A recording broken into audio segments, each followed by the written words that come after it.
හරි ළමයි මේ කොටසෙන් අපි බලන්න යන්නේ මේ දීපදයක් කියන එක ප්‍රසාරණය කරන්නේ කොහොමද කියලා.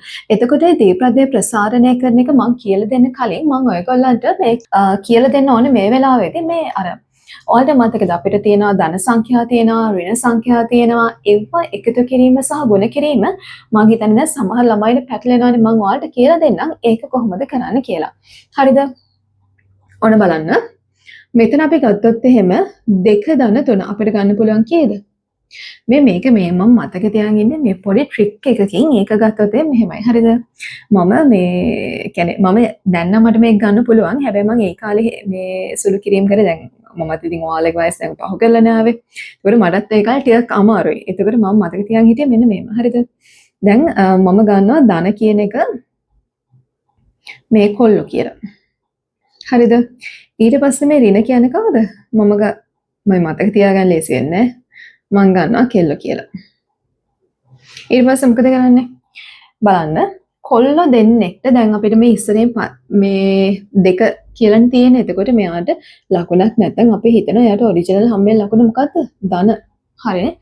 එහෙනම් කොල්ල දෙන්නෙක්ට කොල්ල තුන් දෙනෙක් එකතු වෙනහම මොකද වෙන්නේ? කෙල්ල වෙනවද? නෑ. කීයද? කොල්ල 5යි. එහෙනම් ඔය වගේ මෙතන බලන්න මේ මෙතන ඍණ 2 ඍණ 3 කියලා තිබ්බට ඇත්තටම මේකේ තේරුම මොකද්ද? ඍණ 2කට එකතු කරන්න ඕන ඍණ 3ක් කියන එක. හරිනේ? හරි මේ බලන්න මෙතන කෙල්ල දෙන්නෙක්ට කෙල්ල 3 දෙනෙක් එකතු වුණාම මොකද වෙන්නේ? කොල්ල වෙනවද? නෑ. මොනවද වෙන්නේ? කෙල්ල 5යි. ලේසි නේ? එහෙනම් ඍණ 2 ඍණ 3ක් එකතු කරපුවම කීයද? ඍණ 5යි. ධන 2කට ධන 3ක් එකතු කරපුවම කීයද? ධන 5යි. ඊළඟට මෙතන බලන්න කෙල්ල දෙන්නෙක්ට කොල්ල 3 දෙනෙක් එකතු වුණාම මොකද වෙන්නේ? මේ කෙල්ල දෙන්නත් එක කොල්ල දෙන්නෙක් යනවා. හරිනේ. ඉතුරු වෙනවා කවුද? කොල්ල එක්කෙනෙක්. මේ මම ඒ කාලේ මෙන්න මෙහෙම තමයි ඔය ටික හදාගත්තේ. ඊට පස්සේ මෙතන බලන්න. කොල්ල දෙන්නෙක් ඉන්නවා, කෙල්ල 3 දෙනෙක් ඉන්නවා. එහෙනම් ඉතුරු වෙන්නේ කවුද? කෙල්ල එක්කෙනයි. හරිනේ. ඉතින් ඔන්න ඔය විදිහට අපිට ලේසියෙන්ම එකතු කිරීමේ සහ අඩු කිරීමේ ගණන් හදන්න පුළුවන්. හැබැයි පුතේ ගුණ කිරීම වලට යනකොට මේක ටිකක් වෙනස් වෙනවා. හරිද? ගුණ කිරීම හා බෙදීම අපි ගන්නකොට හැමතිස්සෙම මතක තියාගන්න ඔයාට තිබ්බොත් සම්මාන ලකුණු දෙකක් නම් ගුණ වෙන්නේ. අනිවාර්යෙන් හම්බෙන උත්තරේ ධන මේ විරුද්ධ ලකුණු දෙකක් නම් ගුණ වෙන්නේ හම්බෙන උත්තරේ ඍණ. පොඩි දෙයක් නේ මතක තියාගන්න ඕනේ මේ දැන් ධන ඍණ එකතු කිරීම අඩු කිරීම නම් ගාණක් නෑ. මෙන්න මේ concept එක මතක තියාගන්න පුළුවන්. ගුණ කිරීම හෝ බෙදීම නම් මතක තියාගන්න. ගුණ කරොත් ඒ කියන්නේ මේ සමාන ලකුණු දෙකක් නම් ගුණ වෙන්නේ. ධන සමාන ලකුණු දෙකක් නම් ගුණ වෙන්නේ මේ ඍණයි ඍණයි කියන සමාන ලකුණනේ ඒ ධන එන්නේ උත්තරේ. හරිද? ඒ සමාන ලකුණනේ. විරුද්ධ ලකුණු ගුණ වෙන නම් මොකක්ද වෙන්නේ? ධනයි ඍණයි ගුණ වුණොත් මොකක්ද වෙන්නේ? ඍණ. ඊළඟට ධනයි ඍණයි ගුණ වුණත් වෙන්නේ මොකද්ද පුතේ? ඍණම තමයි. එහෙනම් බලන්න මෙතන ධන 2යි ධන 3යි හම්බෙන මේ උත්තරේ කීයද? දෙවරක් 3 නම් 6යි. හරිනේ? ධනයි ගුණ නම් මොකක්ද දෙන උත්තරේ? ධන. එහෙනම් උත්තරේ කීයද? ධන 6යි. දෙවරක් 3 6යි. දැන් අපි බලමු ලකුණ. ඍණයි ධනයි. වෙනස් නේ. එහෙනම් මොකක්ද දෙන්නේ? ඍණ.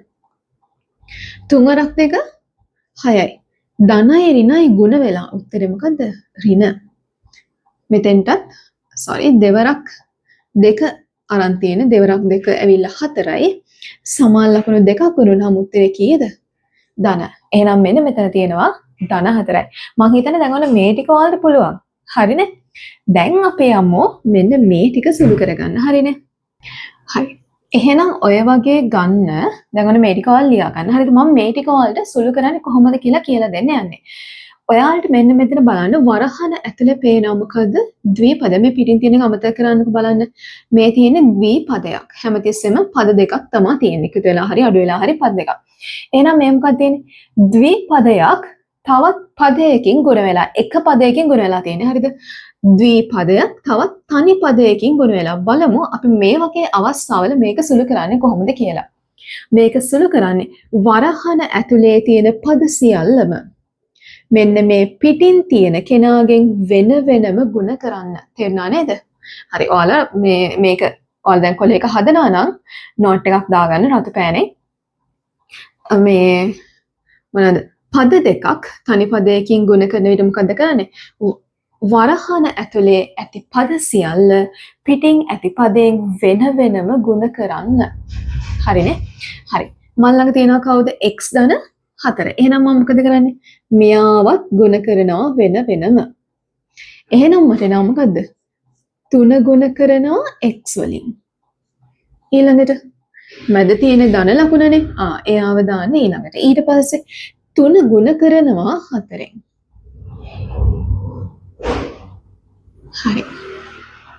මේ වරහන් ඔයාලා දාගත් මම කියන්නේ දාගන්න. එතකොට පැටලෙන්නේ නැහැ. හරි දැන් ඔයාලා බලන්නකෝ දාගත්තේ නැත්නම් එහෙම ඔයාලට හිතා ගන්න බෑ මේ x ධන 3 මොකක්ද අන්න.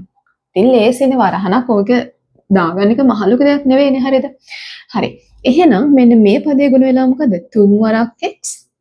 මතකනේ කලින් වීඩියෝ එක ඒක මම කිව්වා මේ වරහන් සුළු කරලා 1 බෙගුවා කන්සෙප්ට් එක මතකයි නේද? හරි.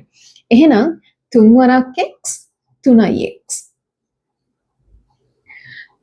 මැද ලකුණ ධන මෙතන 3 වරක් 4 12යි. නියමයි. හරි. තනියම හදන්න මෙන්න මේක. අපි බලමු. මේ තියෙන්නේ මොකද්ද?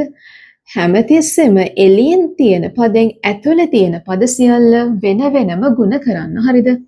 මෙතන එනවා දෙක ගුණ කිරීම x ඊට පස්සේ මැදට තියෙන ඍණ ලකුණ සමන් එයාව දාගත්තා.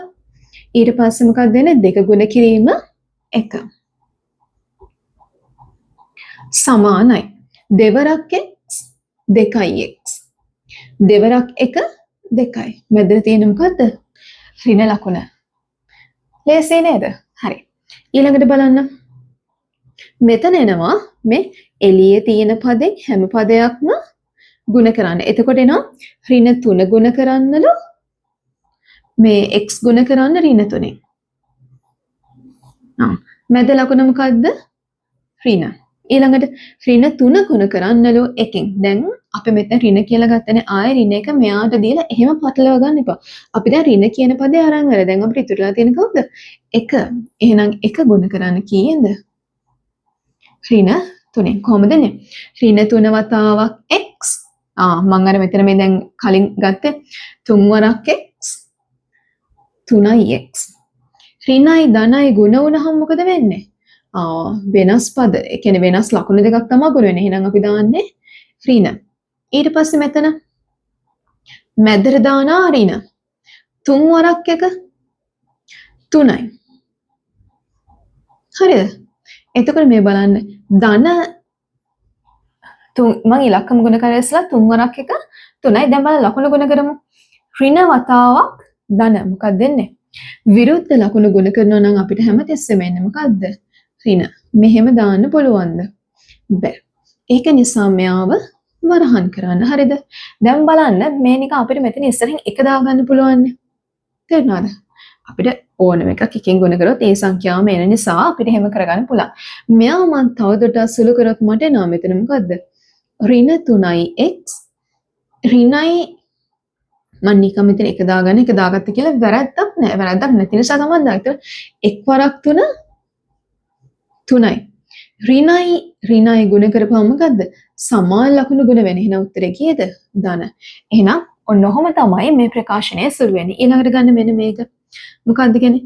එළියේ තියෙන පදෙන් ඇතුලේ තියෙන හැම පදයක්ම ගුණ වෙන්න ඕනේ. මොකද වෙන්නේ? මෙතන එනවා m ගුණ කිරීම m. හරිද බලන්න. ඊළඟට ඍණ. මෙන්න මෙයා ගුණ වෙන්න ඕනේ. මෙයාගේ මොකක්ද එන්නේ? 3යි m ගුණ කිරීම m.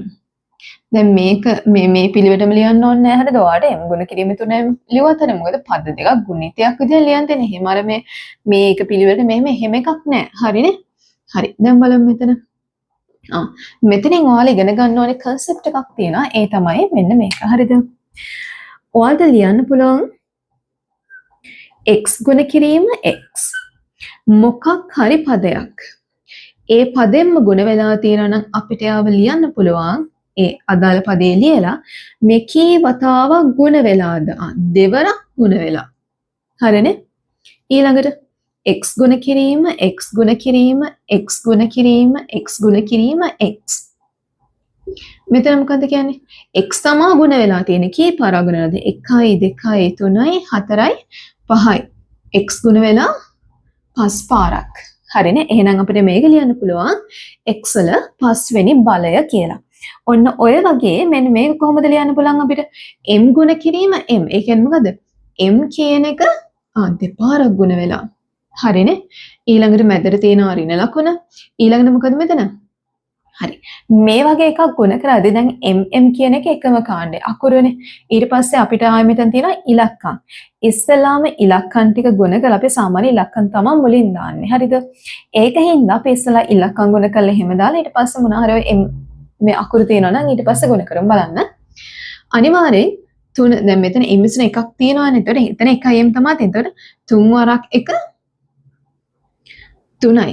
m ගුණ කිරීම m m වල වර්ගය. ඔන්න ඔය විදිහට සුළු කරන්න පුළුවන්. මේක තව ටිකක් සුළු කරන්න පුළුවන්. ඒක අපිට දැන් ඕන අපි මෙතන බැලුවේ මොකද්ද? මේ මෙන්න මෙහෙම ද්විපද ප්‍රකාශනයක් තියෙනකොට එළියෙන් තනි පදයක් තියෙනවා නම් කොහොමද සුළු කිරීම කරන්න කියලා. හරි. මට කියන්න දැන් ওই ටික තේරුණාද? මට තේරුණා නම් කමෙන්ට් එකක් දාන්න මෙන්න මේ කොටස තේරුණා කියලා. හරි. අපි එහෙනම් ළමයි ඊළඟ වීඩියෝ එකකින් බලමු. මේකේ තව පාර්ට් එකක් තියෙනවා. දැන් අපි මෙතනින් බැලුවේ මේ තනි පදයකින් ගුණ වෙලා විතරයිනේ.